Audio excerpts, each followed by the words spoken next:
घर चाहे छोटा हो या बड़ा, अगर आपका घर वेल ऑर्गेनाइज्ड है तो आपका घर अपने आप ही सुंदर बन जाता है।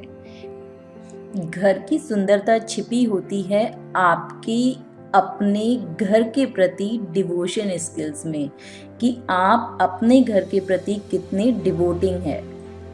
आप जिस भी काम के लिए डिवोटिंग होते हैं ना, तो चाहे आपकी तबीयत ही खराब क्यों ना हो या किसी इम्पोर्टेंट काम से आपको बाहर ही क्यों ना जाना हो, उसके लिए तो हम टाइम हमेशा निकाल ही लेते हैं। अगर आप मुझे पहली बार सुन रहे हैं तो मैं आपको बता दूं कि इससे पहले मैंने एक वीडियो अपलोड की थी कि अपनी किचन को किस तरह से आप नीट, क्लीन और वेल ऑर्गेनाइज रख सकते हैं और साथ में अपना टाइम किस तरह से सेव कर सकते हैं। अगर आपने वो वीडियो चेकआउट नहीं की हो तो डिस्क्रिप्शन में मैं उसका लिंक दे दूंगी। इसी तरह की वीडियोस आपको मेरे चैनल पर मिलेंगी।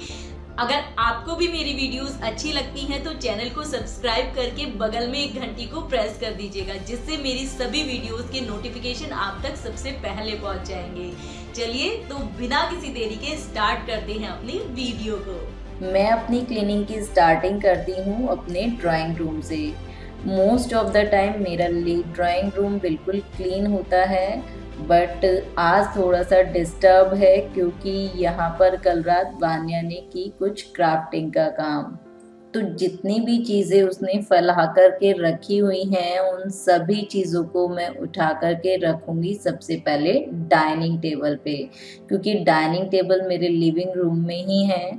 और देखिए ये है डस्टिंग बास्केट जिसमें रखा हुआ है कॉलिन, साथ में एक माइक्रोफाइबर क्लॉथ और एक कॉटन का क्लॉथ। देखिए माइक्रोफाइबर क्लॉथ बहुत ही ज़्यादा हेल्पफुल होता है जब आपको ड्राई डस्टिंग करनी हो, कहीं पर बहुत ज़्यादा धूल हो, तो माइक्रोफाइबर की जो प्रॉपर्टीज़ होती हैं वो डस्ट पार्टिकल्स को अपने अंदर एब्जॉर्ब कर लेती हैं, तो बहुत ही ज़्यादा अच्छे से क्लीन होता है माइक्रोफाइबर क्लॉथ से। और कोशिश कीजिए कि आप माइक्रोफाइबर क्लॉथ से वेट डस्टिंग ना करें, ड्राई डस्टिंग ही करें, क्योंकि जहाँ तक मेरा एक्सपीरियंस है वेट डस्टिंग में ना माइक्रोफाइबर क्लॉथ उतना अच्छे से वर्क नहीं करता जितना अच्छे से वर्क ड्राई डस्टिंग में करता है। अगर आप बोलेंगे तो मैं इसके ऊपर एक सेपरेट वीडियो भी बना दूंगी। अपने इस प्लांट के पानी को मैं वीकली बेसिस पर चेंज करती हूँ। आज इसका पानी भी कम था और पत्तों पर भी हल्की सी डस्टिंग थी, तो इसलिए मैंने इसका पानी भी चेंज कर दिया। और कई बार ना जल्दीबाजी में जब हम काम करते हैं तो छोड़ देते हैं, बट कोशिश हमें ये करनी चाहिए कि हमारे आसपास जितनी भी चीज़ें हैं जिन्हें हमने क्लीन करने का टारगेट लिया है हम उन्हें क्लीन कर दें एट दैट टाइम। अगर हम सोचते हैं ना कि ये काम बाद में करेंगे तो वो बाद ना कभी नहीं आती, पूरा दिन निकल जाता है, बाद में हमें याद भी नहीं रहता कि हमें ये काम करना है, क्योंकि हमारे दिन भर के इतने काम होते हैं, हम और भी टास्क में बिजी हो जाते हैं। तो जिस वक्त आप जो काम कर रहे हैं आपकी नज़रों के सामने अगर वो काम आ गया है तो और वो काम आपका कुछ ही मिनट का है तो उसे एट दैट टाइम कर दीजिए। और अगर कोई काम ऐसा है जिसमें बहुत टाइम लगने वाला है तो उसे अपनी टू डू लिस्ट में मेंशन कर लीजिए।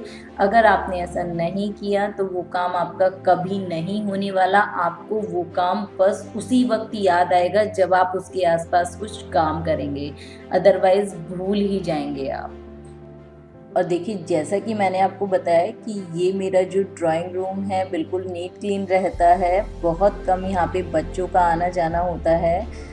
और कई दिन से मैं सोच रही हूँ यहाँ का लुक चेंज करने के लिए, बट जल्दी में आती हूँ, यहाँ की क्लीनिंग करती हूँ, चली जाती हूँ, हर बार यही सोचती हूँ कि कल कर दूँगी कल कर दूँगी, बट वो कल कभी नहीं आती। आज भी मन में एक बार ये आया कि साफ तो है, चलो कल कर देंगे। अब मुझे यहाँ का लुक चेंज करना था तो मुझे अपने मन को कंट्रोल करना ही पड़ा और अपने आप को एक ऑर्डर देना पड़ा कि नहीं मुझे ये काम अभी करना है। यहाँ पर आप अपने मन की बजाय ना अपने काम को प्रायोरिटी दीजिए। अपने मन को प्रायोरिटी आप बस एक ही कंडीशन में दीजिए, जब वो आपकी बॉडी बिल्कुल भी आपके साथ ना हो, मीन्स टू से आपको कोई बॉडी पेन हो या फिर आपकी तबीयत ठीक नहीं है या आपकी बॉडी आपका साथ नहीं दे रही है, उसी कंडीशन में इस तरह की बात अपने मन की सुनिए। अदरवाइज़ आपको अपने माइंड को एक ऑर्डर देना है कि नहीं, मुझे ये काम अभी फिनिश अप करना है।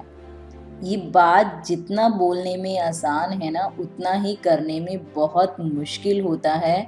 बट अगर आपने अपने माइंड को ऑर्डर देना सीख लिया ना, तो आप अपने हर एक टारगेट को फुलफ़िल कर लेंगे। और ये कुशन कवर भी मैंने लगाए थे दिवाली पर, और दिवाली से अब तक देखिए मैंने अभी चेंज नहीं किए थे। बट हाँ, पिछले 1 वीक से मैं सोच रही थी, और आज जब मेरा ये काम कंप्लीट हुआ तो मुझे अंदर से बहुत ही ज़्यादा खुशी हो रही थी। इवन अब मुझे इन्हें धोना है, काम तो बढ़ गया बट जो मैंने सोचा उस टास्क को मैंने कंप्लीट कर लिया।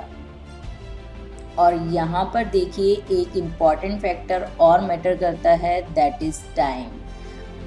अपने टास्क को डिसाइड करते वक्त ना हमेशा अपने टाइम को ध्यान में रखें कि आप कितने टाइम में किस काम को कंप्लीट कर लेंगे।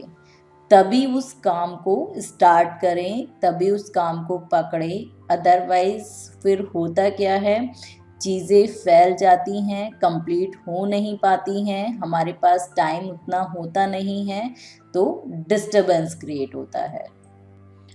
आप अगर मोटिवेट हुए हो ना मेरी वीडियो से, तो मुझे मोटिवेट करने के लिए ना एक लाइक का बटन ज़रूर प्रेस कर दीजिएगा, जिससे मेरे अंदर भी एक मोटिवेशन आ जाए और मैं भी आप लोगों के लिए लेकर के आऊँ इसी तरह का ढेर सारा कंटेंट। आपका एक लाइक और कमेंट कर देता है मुझे मोटिवेट, और मुझे ये फील कराता है कि जो कंटेंट मैं आप लोगों के लिए लेकर के आ रही हूँ वाकई में आप लोगों के लिए हेल्पफुल है। तो फिर भाई देरी किस बात की, जल्दी से चैनल को कर लीजिए सब्सक्राइब और दबा दीजिए बराबर में बेल आइकन को, जिससे मेरे हर एक वीडियो का नोटिफिकेशन आपको मिले। अब मैं लेती हूँ आपसे विदा, मिलूंगी फिर इसी तरह की नए वीडियो में। तब तक के लिए bye bye, tata, take care, love you all.